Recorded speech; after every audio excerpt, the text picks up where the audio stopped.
بەنسبەت زوڵم و ستەمەوە لە قورئانی پیرۆزە ئەوەندەی کە تێبینی بکەی سەیرەکەی خوای پەروەردگار هەڕەشەیەکی زۆر قورسی کردووە لە بەرامبەر ئەو کەسانەی کەوا زوڵم ئەکەن ستەم ئەکەن وە زاڵمن کە ئەم کارە زوڵم بێ و ئەم جیهەتە ئەیکا بە هیچ جۆرێ خوای پەروەردگار لێی قبوڵ ناکا زوڵم بە ناوی دینەوە بکرێ.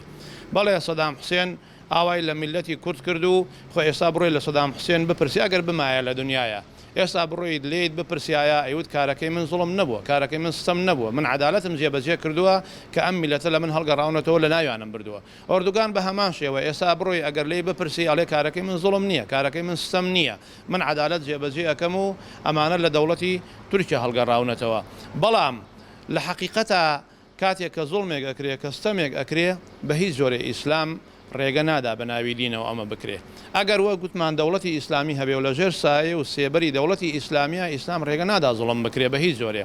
و کاتێکش کە دەوڵەتی ئیسلامی نەبێ ئیسلام ڕێگە نادا کە بە ناوی ئیسلامەوە بە ناوی دینەوە وەکو جەنابەت باسی کرد سەدام حوسێن ئەهات هەموو ئەو مەشروعانەی کەوا هەموو ئەو پرۆژانەی کەوا خێرخوازی بوون بە ناوی سەدامەوە ئەیکرد.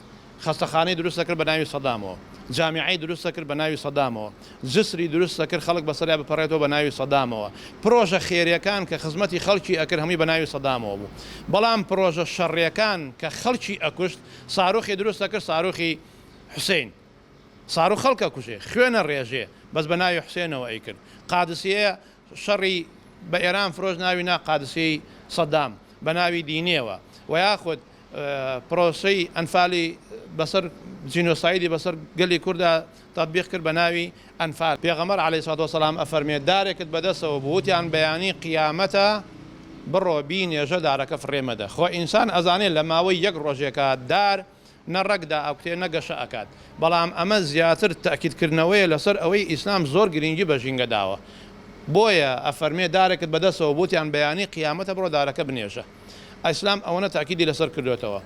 خاڵی دووەمی مەسلەی ئەوەی کە مامۆسایانی ئاینی بۆچی مەسەلەن فعلەن ئەو گرنگیەی کە بە مەسلەی قودس و قەزەی قودس و فەلەستین ئەدرێ ئەو قەزەیە ئەوەندە گرنگی بە قەزەی تورکیا و کوردی تورکیا و یان بڵێن ئەم شەڕی نێوان حکومەتی تورکیا و پەکەکە نادرێ ئەوە حقیقەتە. بەڵام ئینسان بێ ئینسافیش نەبێت لەوەی بڵێ مامۆسایانی ئاینی هەر هیچ دەوریان نەبووە، هیچ ڕۆڵیان نەبووە، هیچ قسەیان لێ نەکردووە. من خۆم بەش بە حاڵی خۆم چەند جار ئەو مەسائلانە بووە لە کەناڵەکانەوە بینیوە مامۆسایانی ئاینی قسەیان لەسەر کردووە لەسەر مینبەرەکانەوە قسەی لەسەر کراوە. بەڵام ئەمە حقیقەت و واقعە ئەوەی کە بۆ فەلەستین کراوە ئەوە بۆ تورکیا نەکراوە، بۆ کوردستانی باکوور نەکراوە. ئەڵێم زوڵم هەر زوڵمە ئەگەر پێغەمبەرێکش بیکە عەلەیهی سەڵاتو وەسەلام خوای پەروەردگار لێی قبوڵ ناکات.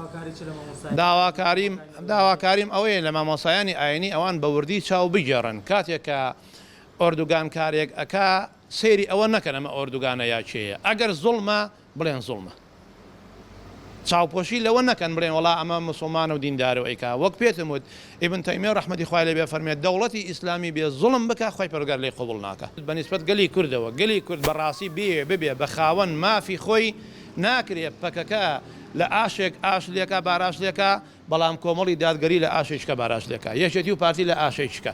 قەت بەمە ناگەینە نەتیجە، بەڕاستی قەت بەمە نابین بە خاوەنی کیان و دەوڵەتی خۆمان. لە پەکەکەەوە بیگرە با فکرەی جیاواز بێ لەگەڵ منە، لە پارتی وێکێتیەوە بیگرە، لە حیزبی شیوعیەوە بیگرە، لە حیزکەوە بیگرە، لە یەکگرتووی ئیسلامیەوە بیگرە، با فکریان جیاواز بێ لەگەڵ ئێمە.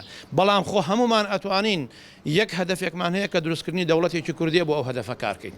هەمومان ئەتوانین دەست لە ناو دەست پشتی یەکتر بگرین بۆ ئەو هەدەفە بەرە ئەو هەدەفە بڕۆین. ئێستا لە ئیسرائیلە ئەنواع حیزبی تایە، حیزبی عەلمانی تایە، حیزبی دینی تایە، بەڵام هەمویان بۆ مانەوەی قەوارەی جوولەکە یەکدەنگن.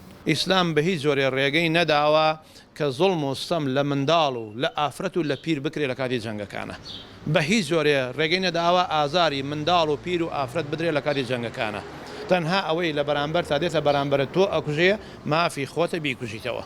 ئەوەی دێتە بەرامبەرت بریندارت ئەکا مافی خۆتە برینداری بکەیت. ئیسلام بە هیچ جۆرێ لەگەڵ ئەو زوڵم و ستەمەیان نییە و ڕێگەشی پێ نادا و قبوڵیشی ناکە.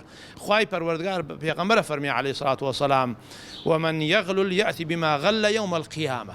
حتى بە پێغەمبەرەکەیە فەرمێت تۆ بۆت نییە لەو ڕێگەی کە بۆ دانراوە لا بدەیت، غەش بکەی، خیانەت بکەی لەو ڕێگەی کە خوا بۆی داناوی لە ڕۆژی قیامەتە خوای گەورە محاسبەتەکە.